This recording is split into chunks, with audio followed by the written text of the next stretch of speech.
Fernando, supongamos, vamos a hacer un pequeño role-playing. Tú todavía eres un ministro pentecostal así de fuego, ¿no? Y te encuentras con un católico como yo. Entonces, si es que este fuera un partido de ajedrez, ¿cuál sería tu movida de apertura, digamos? ¿Cómo comenzarías a tratar de moverme el piso, digamos así? ¿Has aceptado a Cristo como tu Señor y Salvador personal? ¿Has tenido una experiencia con Él? ¿Estás feliz donde estás? ¿Acaso no sabes? Tú me pediste que lo hiciera, tú me pediste que te atacara. Sí. No, dale, me gusta, sí, me gusta. Sí. ¿Acaso la iglesia en la que tú vas te brindan la oportunidad de tener una experiencia vibrante, una experiencia renovada? ¿Has nacido de nuevo? Porque Bueno, el cura es un poco aburrido. Yo voy a mi parroquia y el cura sí es un poco aburrido, pero yo soy católico desde que nací, no me bautizaron. Pues mira, no tienes ningún problema, porque yo no te vengo a exponer ninguna religión, yo te vengo a exponer el evangelio puro.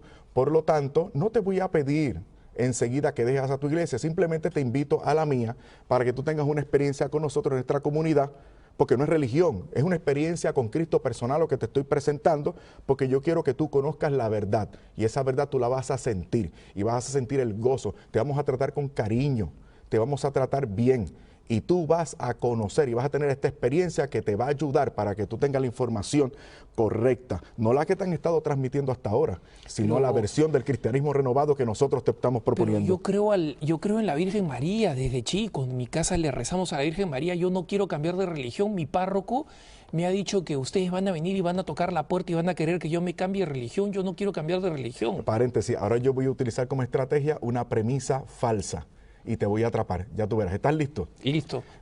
Mira, precisamente eso es uno de los problemas que hay en tu iglesia, que ese problema de la adoración de la Virgen. ¿Por qué pedirle a un ser humano? Ya ese ser humano partió, ya ese ser humano está muerto, le están pidiendo a un muerto. No hay que ir a los santos ni a la Virgen. Esa adoración de la Virgen que ustedes hacen y la adoración de los santos y la adoración a las imágenes está mal y condenada por el Señor como el primer mandamiento en Deuteronomio capítulo 4. Ahí dice, no te harás imagen alguna de lo que está arriba en el cielo, en la tierra y debajo de la tierra, porque a tales dioses condena a Dios. Pero eso seguro aparece en tu Biblia, que es Biblia protestante. ¿En mi Biblia aparece eso? ¿Ustedes usan la Biblia católica? Sí, tú lo puedes encontrar en tu Biblia católica, no hay ningún problema. Claro, tu Biblia católica tiene estos textos, aunque está un poco adulterada, porque en tu Biblia católica ustedes le añadieron 6 libros que no son divinamente inspirados. La Biblia de verdad, la Biblia buena, por cierto, la versión espectacular, buena, perfecta que nosotros tenemos, es la versión Reina Valera, que es muy bonita, muy poética. Y tú vas a ver, en esa versión no tenemos esos 7 libros apócrifos, tampoco le llamamos deuterocanónicos, apócrifos que ustedes tienen y que están añadidos, mal añadidos. Contienen cosas malas, cosas feas, cosas que no son, y fueron añadidos por ustedes muy tarde. Así que, de hecho, para comenzar, la Biblia de ustedes está adulterada. Pero a mí mi párroco me ha dicho una cosa así como que nosotros hemos nacido desde la época de Jesucristo, en cambio ustedes por ahí por el 1500 recién han aparecido los protestantes. Bueno, mira, al respecto te voy a decir que sí es cierto que por allá por el siglo XVI apareció la Reforma protestante, pero es que no nos podíamos dar a entender ni revelar nuestra situación anteriormente porque la Iglesia Católica nos masacraba. De hecho, la Iglesia Católica ha matado a millones y millones de seres humanos. Además, la Iglesia Católica no tiene 2000 años, la Iglesia Católica surgió después de una oficialización, eso es mentira, después de una oficialización de la religión cristiana y de la Iglesia Católica por Constantino en el año 313 por un edicto de Milán. Ve cómo te he traído un montón de premisas. Tú te ríes porque tú sabes que las premisas son equivocadas y las podemos clarificar, pero son premisas equivocadas.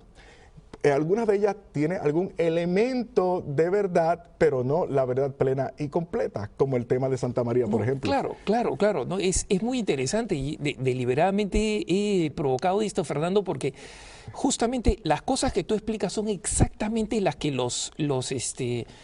muchos católicos confundidos nos preguntan en EWTN, nos envían preguntas, ¿cómo respondo a esto? ¿Cómo respondo a otro? ¿Cómo respondo a otro? Pero no entienden que el problema fundamental no es tal o cual afirmación, sino las premisas, como tú señalas. Es decir, plantean unas premisas iniciales que son premisas que son falsas, pero que no solamente tienen el problema de que son falsas, sino que los católicos se enfrentan con este problema de la enorme convicción que le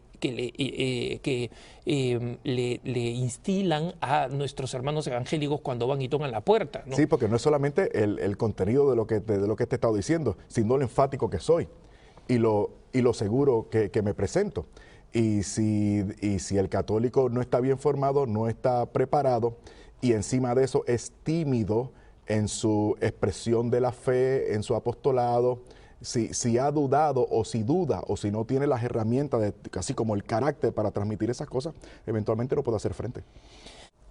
Supongamos que tú tienes a un grupo de recién conversos pentecostales que se han reunido este sábado o este domingo para ir a tocar las puertas de los católicos, ¿no? Y quieres que vengan con la mayor cantidad de católicos en la bolsa. ¿Cuáles serían las instrucciones que les darías? Las primeras instrucciones. Vaya y hagan qué. No, la idea es entrar, es avisarse, es ver esos signos. Y entonces, naturalmente se presenta la persona, una sonrisa, mucha amabilidad. Se le dice a la persona que se quiere orar por ella. O sea, por lo general no es que se quiere platicar. En este sentido es distinto a los testigos de Jehová. Se quiere orar por esa persona. Por supuesto, por lo general las personas acceden a eso. Después de una oración se le hace a preguntas como por ejemplo la que yo te hice. En esta casa está el Señor. ¿Quiere ustedes que volvamos, que regresemos a esta casa? ¿Desean ustedes un estudio bíblico? Solo para estudiar la Biblia, eso no es nada malo, no hay ningún problema. Quizá ustedes pertenezcan a otra iglesia, pero que realmente no importa la iglesia, porque lo importante es que todos tengamos hambre, sed y queramos buscar al Señor. Y ese tipo de cosas. Cuando la persona accede a un estudio bíblico o a una reunión, se le dice a la persona, nos gustaría hablar de estas cosas, pero quisiéramos que fuera con su Biblia. Si la quiere traer, por favor. Pero ya nos hemos dado cuenta que es una casa católica. Entonces, el entrenamiento, por lo menos cuando yo lo daba, era tomado por algunas ideas de lo que había leído. Mira, si es una casa católica, lo más probable es que no tengan la Biblia. Si tienen Biblia, no sabe dónde la pusieron. Y si se acuerdan dónde la pusieron, no saben utilizarla. No la han leído. No, así que como quiera, ellos van a acceder a utilizar tu Biblia. Y ya eso es ganancia de fondo. Como no tiene la Biblia, no la encuentra, no la sabe usar, se le puede regalar una copia de las Escrituras, de la versión nuestra, para que esa persona siga leyendo y se le da algún librito en el que se le explique el plan de salvación.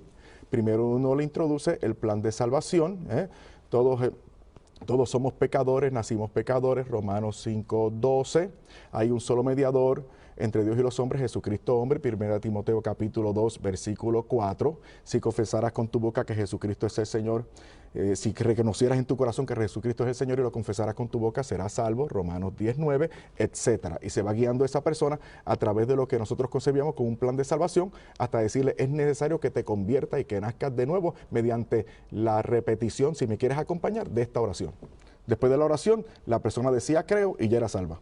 ¿Cuál es la debilidad habitual que encontrabas en los católicos cuando tocabas la puerta? Bueno, tan pronto tocaba, ¿te refieres a tan pronto tocaba o en la medida en que me relacionaba con ellos? Todo. Comencemos por el principio y conforme te ibas relacionando con ellos. Ok. Mira, la primera vez que te abre la puerta, pues, por supuesto, es una persona desconocida, pero por eso trataba de estar con otras personas. O sea, no enviamos a una persona sola. Eso es estrategia. Y vamos siempre con otra persona o con dos personas para que se vea más gente. Y vamos muy bien vestidos, para que generáramos confianza en la persona. Primero, un poco apática e indiferente, pero después, en la medida en que le fuésemos hablando con cierta dulzura, nuestra disposición de orar y qué sé yo, esa persona nos abría las puertas de la casa y estaba muy contento con nosotros. Lo segundo de lo cual nos aprovechábamos para tratar de ganar a esa persona era la falta de identidad católica que tenía esa persona, la ignorancia. Esas personas desconocían su fe. Algunos tenían cierto grado de firmeza, pero no se atrevían a oponer resistencia. En otros casos, percibía que la persona como que no estaba muy conforme con la explicación que le estaba dando, pero la persona accedía a darme la razón o a darnos la razón. O sea, falta de preparación, falta de formación, falta de identidad, ese tipo de cosas. Y también algunos se avergonzaban de sus prácticas católicas. Yo recuerdo que cuando visitamos una casa por segunda o tercera vez ya iban escondiendo las figuritas y las estampitas y los cuadros, etcétera. Es interesante este perfil así de los católicos en general, que no es un problema nuevo, digamos, el hecho de la falta de catequesis, de la ignorancia de la propia fe es dramática. Y en aquellos católicos que tú veías un poquito más formados, ¿no? Un poquito más peleones, digamos así, que estaban dispuestos, aunque sea por defender su propia tradición, no porque tenían muchos argumentos. Normalmente, ¿qué cosa te argumentaban y tú qué les respondías? Lo que me decían era, en la mayoría de los casos, cuando eran católicos así, más firmes, es que ellos no me sabían explicar los datos que yo les estaba contradiciendo acerca de su fe, pero que ellos estaban firmes en su fe, o que habían nacido en esa iglesia, o que a ellos se les hacía difícil abandonar a la Santa Virgen porque le tenían mucho cariño, que ellos sabían que tenían la responsabilidad de ir a misa y no a otro culto, ese tipo de cosas. Ahora me veo esto en retrospectiva y me parece que estaba muy bien, porque a lo mejor no tenían los datos, pero sí por lo menos la firmeza y también se podía prever cierto grado de identidad. Y en esos casos entonces nosotros dejamos de visitar la casa. No todo lo que Jesucristo ha dicho está en la Biblia. Jesucristo en la conclusión, la misma conclusión del Evangelio de San Juan, nos ha dicho que si hubiéramos recogido todo lo que él dice, no cabrían libros en la tierra. Sí, fíjate qué interesante, ese argumento, me permites el paréntesis. Sí, claro. Ese último texto de San Juan fue sumamente importante durante mi proceso de conversión. Si tú me hubieras lanzado a mí ese texto bíblico cuando yo te iba a visitar a la casa, tú me hubieras puesto a mí a tartamudear. No conozco ese texto, ¿no? Te digo, oye, pero a mí en las cosas, en la iglesia me enseñan muchas cosas que están, que no están en la Biblia. No, lo que pasa es que tú no has leído 1 de Timoteo capítulo 3, versículo 16. Ahí dice que toda escritura es inspirada por Dios y útil para enseñar, redarguir, corregir, a fin de que todo hombre llegue a ser perfecto a la altura del Señor Jesús. Para ser perfecto a la altura del Señor Jesús, tú necesitas, por lo tanto, la escritura. Ese es el texto clave. Pablo habla insistentemente de una unidad en el Espíritu. ¿Y cómo describe esa unidad del Espíritu? Una sola fe, un solo cuerpo, un solo bautismo, en un mismo Espíritu. La pregunta es, ¿para qué insiste tanto el apóstol? ¿Para qué? La respuesta está en el versículo 14 del capítulo 4. Escuchen bien. Esta es la razón que da el apóstol para perseverar en la unidad del Espíritu. Para que no seáis, una vez más lo repito, Efesios capítulo 4, versículo 14. Para que no seáis ya niños llevados a la deriva por cualquier viento de doctrina a la merced de embaucadores que conducen al error. Cualquier coincidencia con la realidad, lo lamento. Pero es increíble que hayan católicos que prefieran creerle a un buscón, mientras que no le creen al Señor, Rey de Reyes, el que nunca miente, caduca o se muda, cuando dice: tengan y coman todos de él, porque esto es mi cuerpo. Lo que dice el Señor lo niegan, Y lo que dicen otros, lo aceptan. El apóstol insiste. Aquí, mire, hay un versículo bíblico que a mí me marcó en mi proceso de conversión.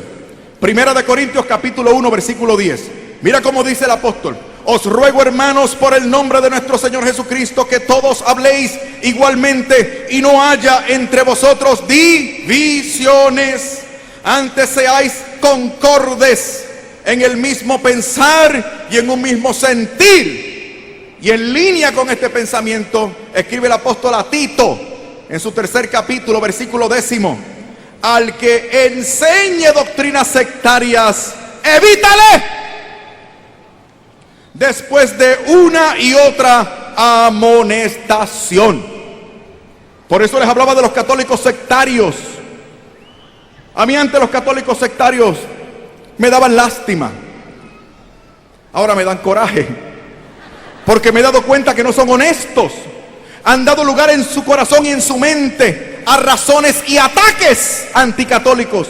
Y estando en la iglesia, no se han tomado el mismo espacio, tiempo y esfuerzo para investigar qué es lo que la iglesia ha dicho sobre esos temas que ellos cuestionan sobre la fe de la iglesia. No son honestos.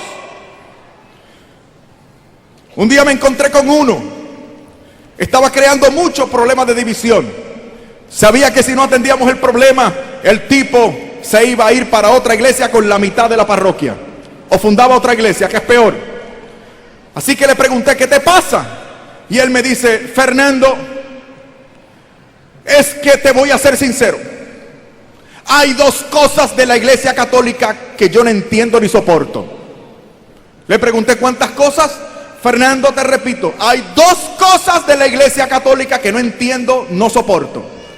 Y yo le dije: mi hermano, aquí estoy yo para servirte. Dime cuáles son esas dos cosas. Y él me hace las preguntas y me propone los temas. Hermanos, invertí una hora de mi vida explicándole a este hermano, dándole razones. Atravesé toda la Biblia, la historia de la iglesia, los padres de la iglesia, el sentido común, la espiritualidad católica, y le expliqué todo. Se lo expliqué tan y tan bien que después de una hora me dijo aquel católico sectario: muchas gracias, Fernando, creo que tú tienes la razón, pero déjame decirte, es que hay otras dos cosas que no soporto.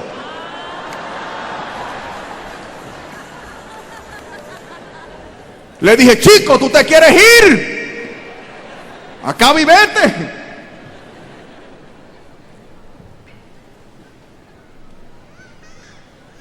Entonces, si la unidad de la iglesia es característica para identificar a la iglesia, esa iglesia es visible.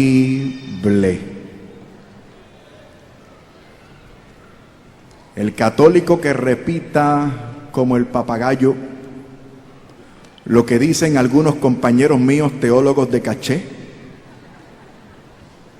de que la iglesia de Jesucristo es invisible y que da lo mismo una que la otra, o que la intención de Jesucristo no fue fundar una iglesia, quiero que ustedes sepan que eso es pecado de herejía, condenado por la iglesia católica.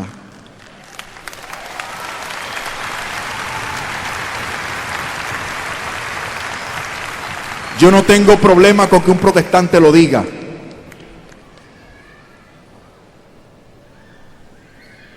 Pero que lo diga un teólogo católico, un fiel católico, un cura católico. Segunda característica esencial: esta iglesia es santa. La única iglesia fundada por Cristo es santa. A algunos les cuesta y dicen: santa, esta iglesia es santa.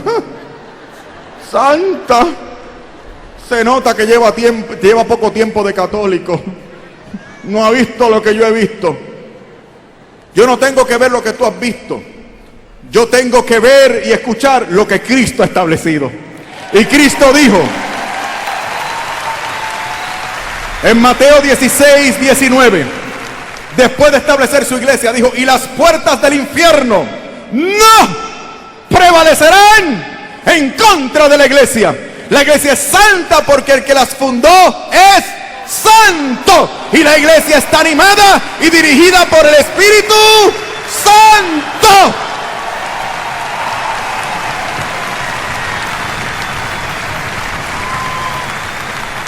Pero claro, como tú te quieres ir, te agarras hasta de un clavo caliente, buscando defectos, errores y horrores donde no lo hay, debajo de las piedras si es posible. Como el hombre adúltero que está buscando pretextos para irse de su casa con la amante. Y quieren corregir al Señor porque ellos creen que la iglesia fundada por Cristo debe ser compuesta, o tuvo que haber sido compuesta por gente perfecta, casta y pura en el 100% de los casos. Jesucristo no dijo que tú y yo íbamos a ser en términos individuales perfectos, castos y puros. Mira, si los primeros miembros de la iglesia fueron escogidos por el Señor, caminaron con el Señor, fueron 12, o sea, no eran muchos, y los 12 le fallaron. Y tú estás buscando una iglesia mejor que esa.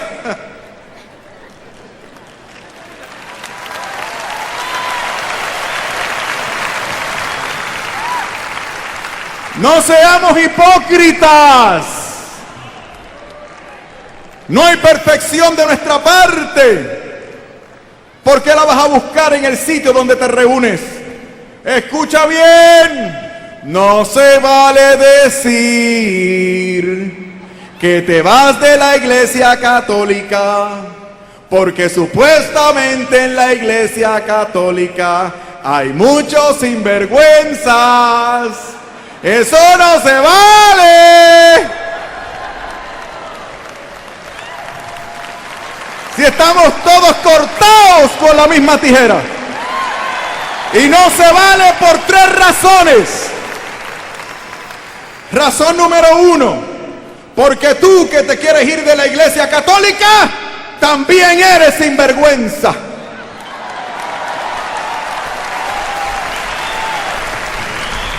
Número 2, porque allá en la iglesia a la que te quieres ir, también hay sinvergüenzas. ¡Ja! De allá vengo yo.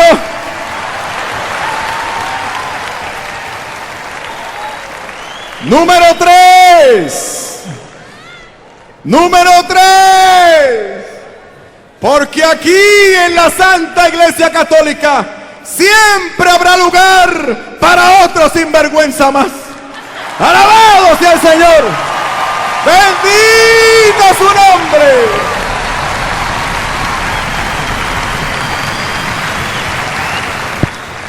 Cuando decidí que me tenía que hacer católico, claro, yo enseñaba teología y me estaba doctorando. ¿Dónde quién voy a ir? Voy a ir donde un teólogo de caché. Un teólogo católico. Y cura, además.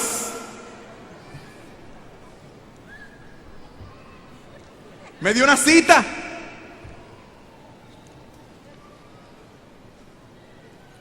Y me dijo: ¿en qué te puedo servir? Y le dije: padre, usted no me lo va a creer, pero yo he venido aquí para que usted me ayude. Tú dirás: padre, he decidido que tengo que hacerme católico. ¿Cómo? Sí, padre. ¿Pero por qué? Padre, es que yo he descubierto que Jesucristo fundó esta iglesia personalmente hace 2000 años atrás. Padre, yo he descubierto que el Señor me entregó a su madre al pie de la cruz en la persona del discípulo amado, para que yo la tome en mi noticia, la venere y ella me cuide. Padre, yo he descubierto que el Señor me convoca al sacramento del altar yo de alguna manera sé, Padre, que si no comulgo el cuerpo y la sangre del Señor, me voy a disecar y me voy a morir y me voy a perder. Padre, usted que sabe mucho, ¿me podría decir qué tengo que hacer para hacerme católico? Y el sacerdote teólogo me respondió: Fernando, tú no tienes que hacerte católico, por favor. Ay, Fernando, eso era antes.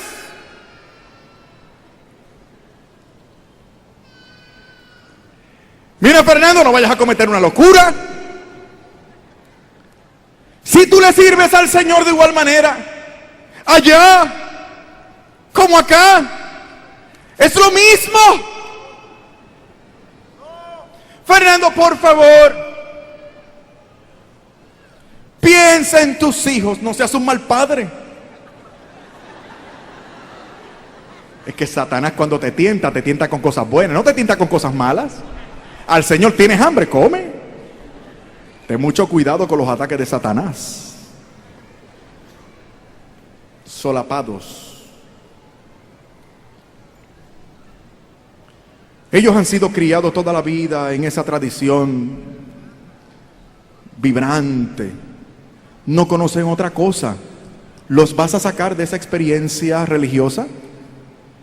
Fernando, me has contado de lo orgullosa que está tu madre por lo que has alcanzado y hasta dónde has llegado.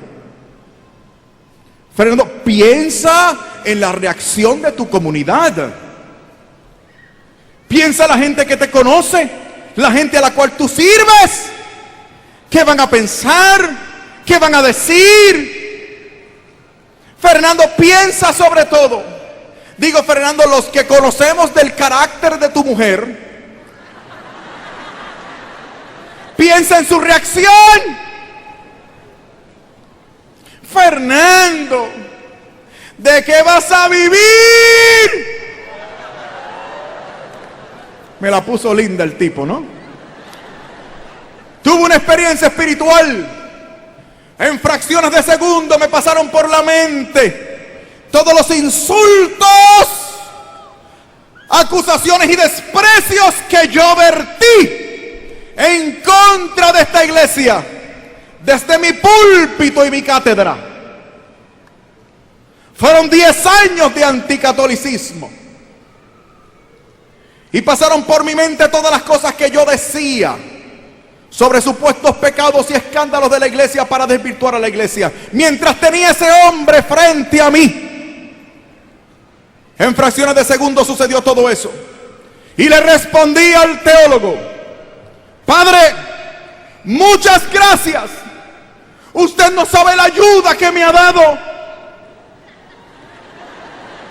Padre, usted me acaba de convencer de hacerme católico.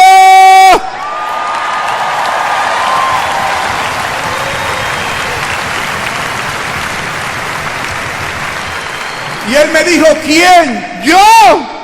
Sí, usted. ¿Pero y por qué? Y le dije: hombre, padre, sentido común, lógica. Si esta iglesia ha perseverado 2000 años a pesar de personas que testifican de ella como usted, esta tiene que ser la iglesia de Jesucristo. Y las puertas del infierno no prevalecerán en contra de la iglesia. Tercera característica: esta iglesia es católica. ¿Cómo dijiste? Sí, te lo aseguro, aquí lo dice. Y no es que lo digan mis notas. Ha sido revelado por Cristo. Y yo prometí esta semana en mi programa Razones de Nuestra Esperanza, que origina Radio Católica El Sembrador, todos los miércoles a las 8 de la mañana, prometí que hoy, aquí y ahora, les iba a decir a ustedes dónde dice Iglesia Católica en la Biblia.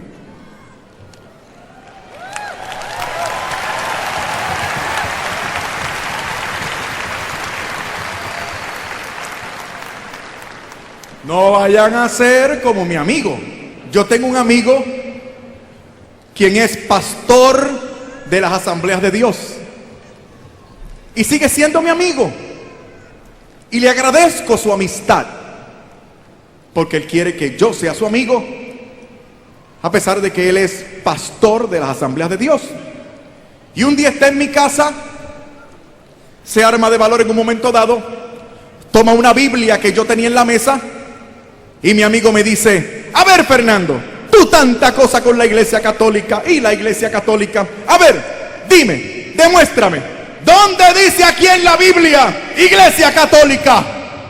Y yo le arrebaté la Biblia y le dije: te voy a decir algo, cuando tú me digas a mí dónde dice Asambleas de Dios, yo te voy a decir a ti dónde dice Iglesia Católica. Oye, te piden cosas que ellos no pueden dar. Y nos quedamos callados.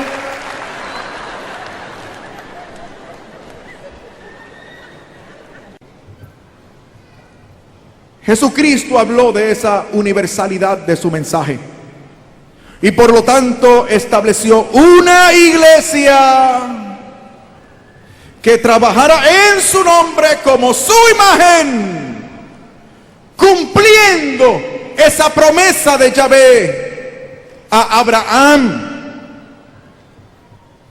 Y Jesucristo estaba consciente de ello.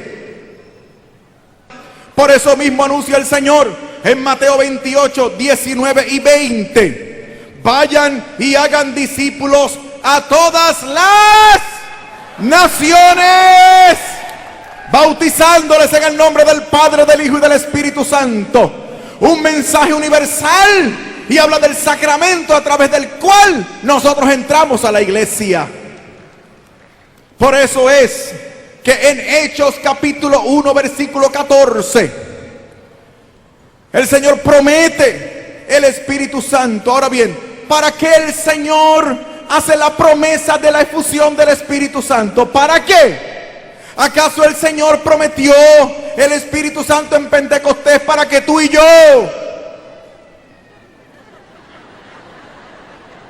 sintiéramos bonito nada más?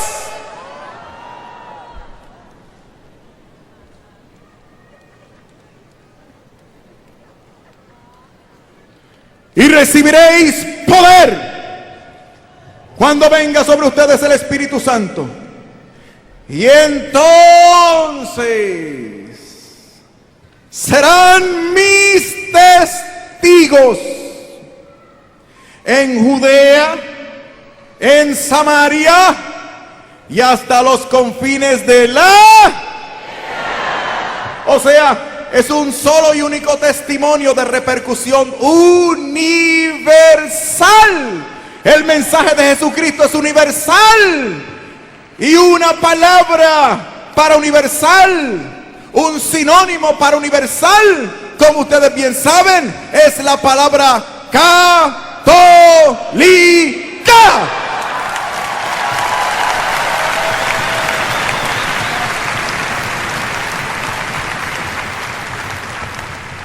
La cuarta nota de esta iglesia, característica de esta única iglesia: la iglesia fundada por Cristo, esa única iglesia, es apostólica.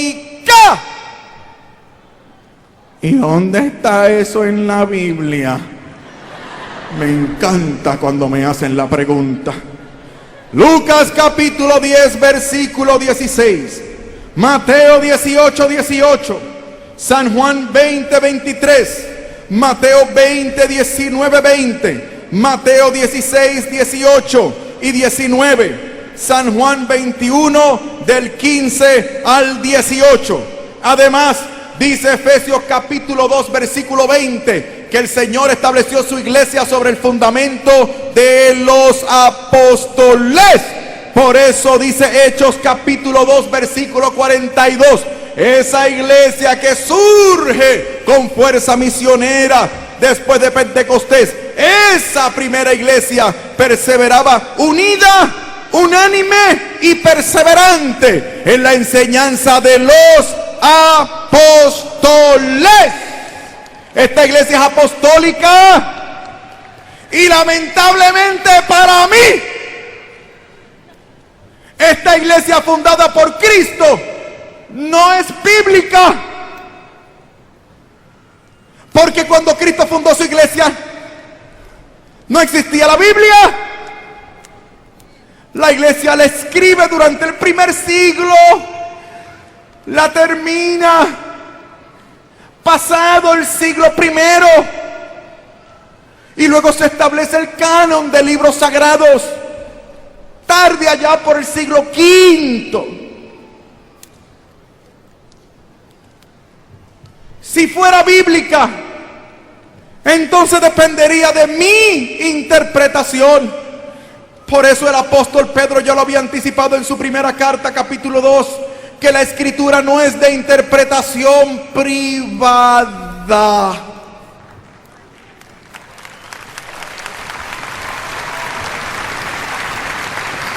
El que la iglesia sea apostólica y no bíblica es la verdad más bíblica que tú puedas encontrar en la Santa Biblia.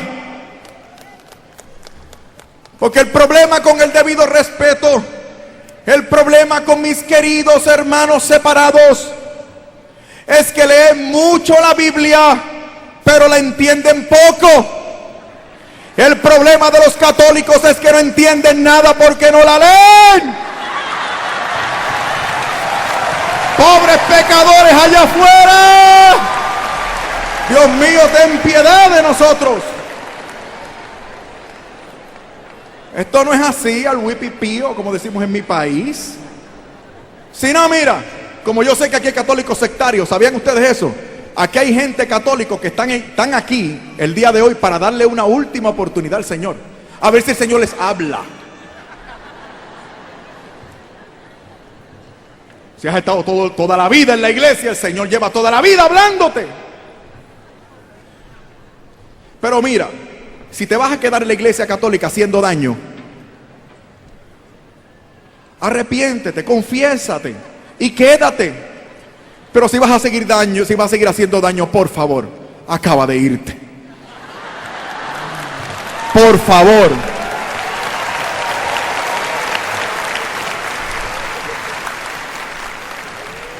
Aquí estás haciendo daño y no te pagan. Allá te van a pagar.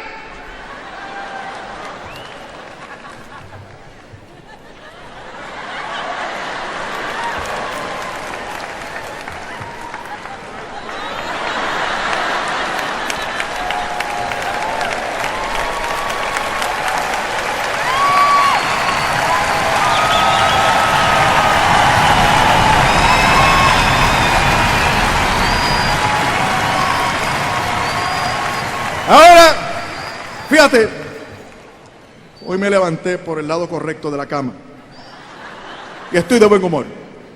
Así que yo les voy a dar la clave, porque como ya ellos descartaron a la iglesia, o sea, ya no hay iglesia. Ahora es, mira, directito. Tú sabes, el evangelio según San Yo. Qué rico, ¿eh? El evangelio según San Yo. Sí, no hay magisterio, no hay papa, no hay nadie. No hay culto, no hay misa, es el culto que mejor me guste, el mejor que me haga.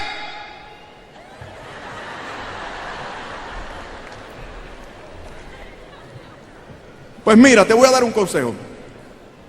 Tú te pones a orar. Mira lo que tú tienes que hacer. Mira, te pones a orar y tú dices: Señor, ayúdame a salir de la iglesia católica. Me voy de la iglesia católica, ya no soporto a la iglesia católica, porque en la iglesia católica hay un montón de sinvergüenzas. Y ya no soporto esto más porque yo predico mejor que el cura. Yo tengo la verdad agarrada por el rabo. Yo soy un general de 4 estrellas. Yo soy la última gota de agua en el desierto y a mí el Señor me habla porque yo...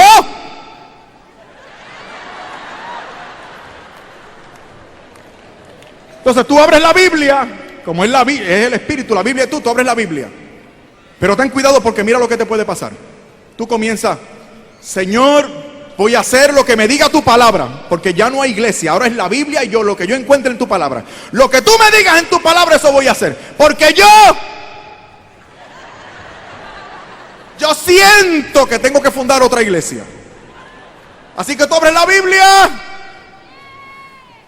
Señor, ayúdame, lo que digas en tu palabra. Abres la Biblia, la unción.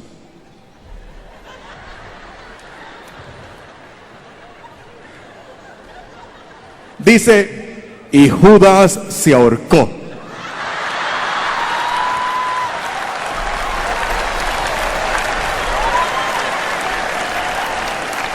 ¿Te persignas porque todavía te queda algo de católico?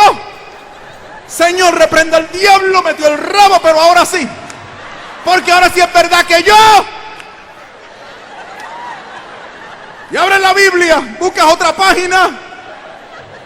Señor, lo que tú me digas. El relato del buen samaritano. Ahora ve tú y haz lo mismo.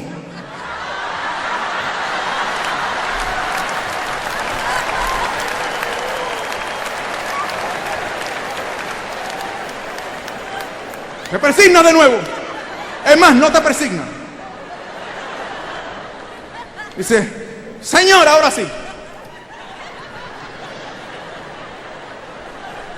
La unción. Abre la Biblia en otro lado y pones el dedo, lo que tú me digas, Señor.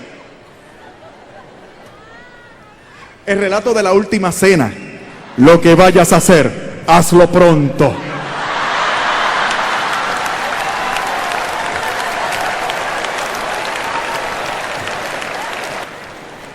Esta iglesia es apostólica. Escucha bien, Hechos capítulo 15. Pablo y Bernabé tienen un problema en la iglesia de Antioquía. ¿Cuál era el problema? Era el problema de los judaizantes. Eran judíos que se habían convertido al cristianismo y decían que los que se convertían de la gentilidad tenían que seguir algunas prescripciones de la ley judía. Decían los judaizantes que, entre otras cosas, los que venían del paganismo y se hacían cristianos tenían que circuncidarse.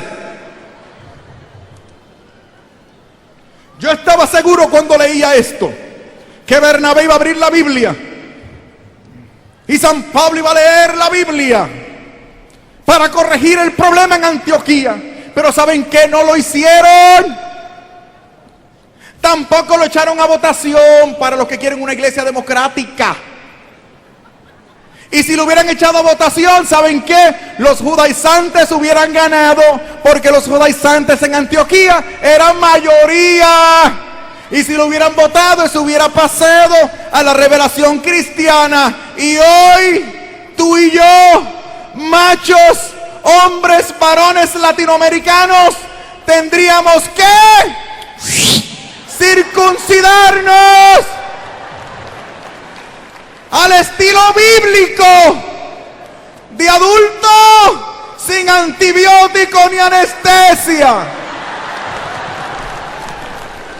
Todas las que se rieron fueron mujeres. Todas. Mientras los hombres los vi como se encogían en la silla.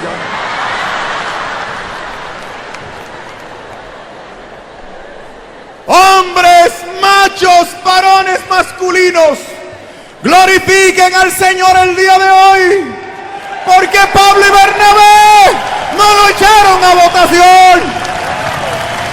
¡Gloria a Dios! Pablo y Bernabé descendieron a Jerusalén a consultar ¿con quién? Con los apóstoles. Allí realizaron el primer gran concilio de la iglesia, el concilio de Jerusalén. Y en el versículo 28 del capítulo 15, me encanta este versículo 28 del capítulo 15 de Hechos. Se levanta el obispo de Jerusalén, quien era Santiago, para arreglar el asunto en Antioquía. Y dice Santiago, el obispo de Jerusalén: hermanos, nos ha parecido bien al Espíritu Santo ya nosotros, hermanos, esta es la iglesia que habla con el poder, la potencia, la facultad y la inspiración del Espíritu Santo. Lo dije el año pasado y lo repito hoy. Aquí hay poder. Alabado sea el Señor.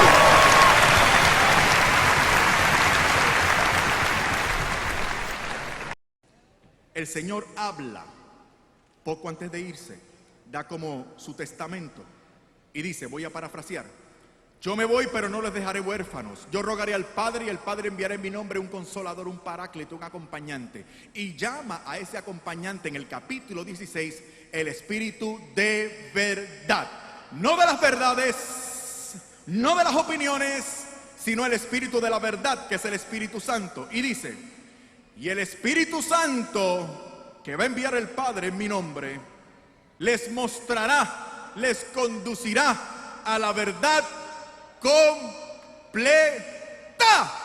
Escuchen bien, el Señor se va, pero va a enviar el Espíritu Santo, y ese Espíritu Santo iba a seguir mostrando a la iglesia, revelando a la iglesia toda la verdad. Y yo decía, pero si Jesucristo es la verdad en persona, ¿para qué yo quiero otra verdad? Pero el Señor ha dicho, después de mí me voy, viene el Espíritu, y el Espíritu sigue revelando, sigue mostrando. Y la pregunta que se me ocurrió fue, bueno, pues entonces el Señor no miente, el Señor siempre dice la verdad. Fundó una iglesia y dio a esa iglesia la plenitud del Espíritu Santo para que se mantuviera enseñando lo correcto y profundizando y definiendo la verdad. La pregunta fue, ¿dónde está esa iglesia? ¿Cómo se llama esa iglesia? ¿Y dónde está la plenitud de ese Espíritu Santo? Por primera vez en mi vida se pasó un letrerito en mi frente con la frase Iglesia Católica.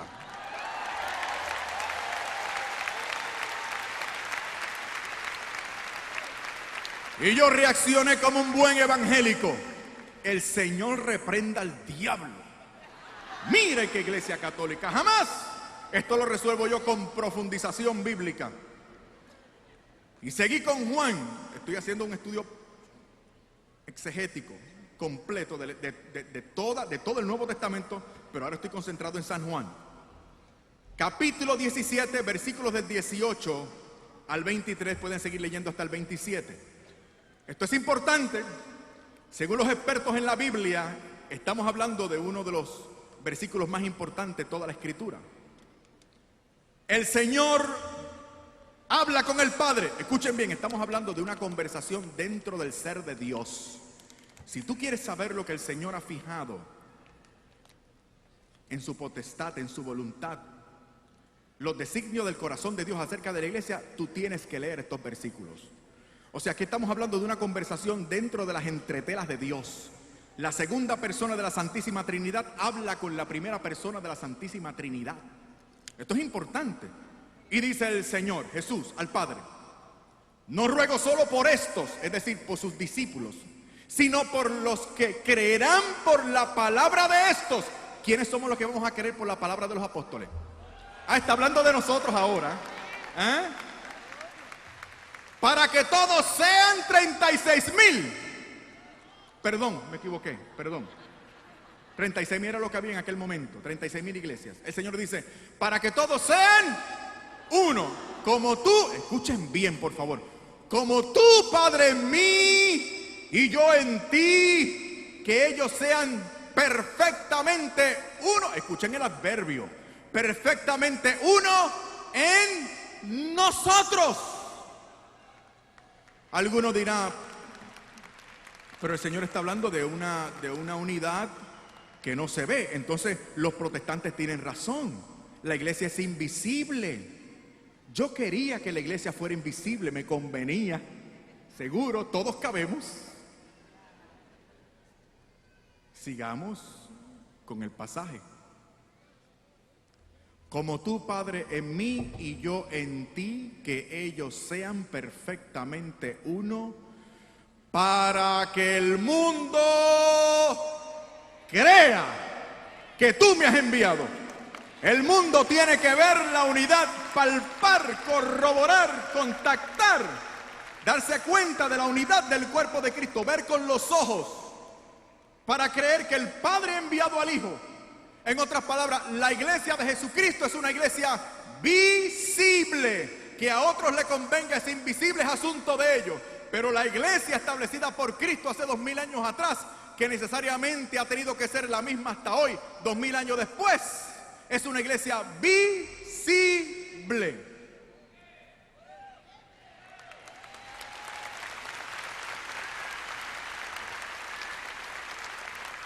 Y es una iglesia con poder. Efesios 1, 22, 23 dice que la iglesia es la plenitud de Cristo. Efesios capítulo 3, versículo 10 dice que la multiforme sabiduría de Dios se manifiesta en y por la iglesia. Efesios capítulo 3, versículo 21 dice que a Cristo se le da gloria en la iglesia, que según 1 de Timoteo capítulo 3, versículo 15, es la columna y el fundamento de la verdad. Señoras y señores, esta es la iglesia de la Biblia.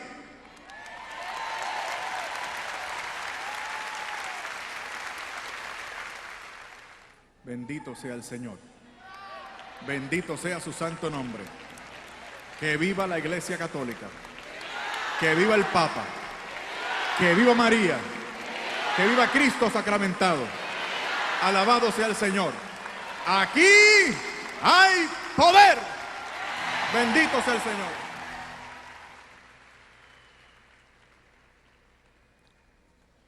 ¿Y cómo es esa unidad del Espíritu?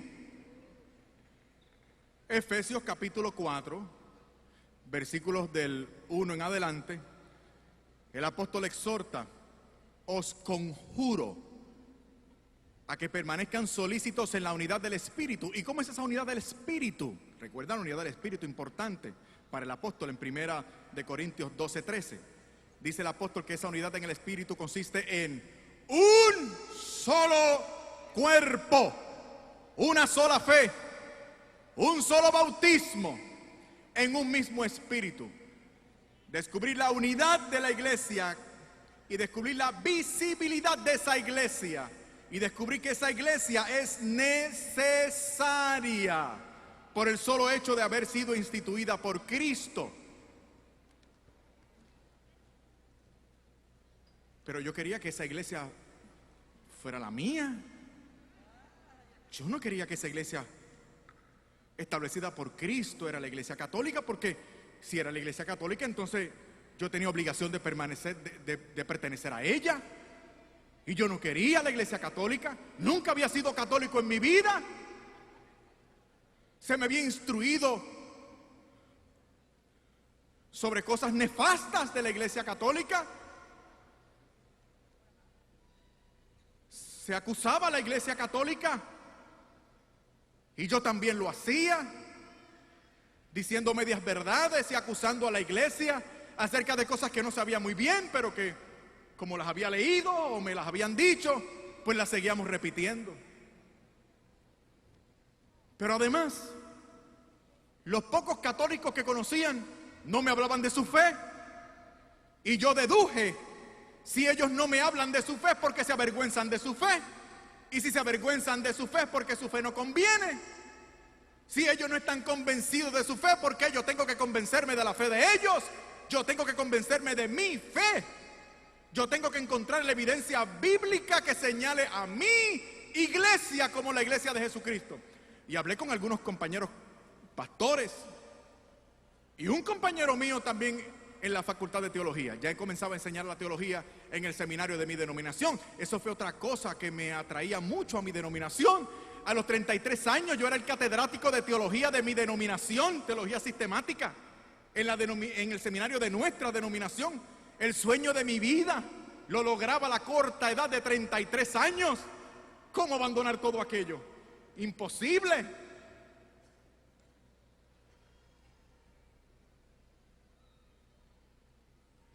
Y me dijeron algunos compañeros: Fernando, tú realmente no tienes ningún problema.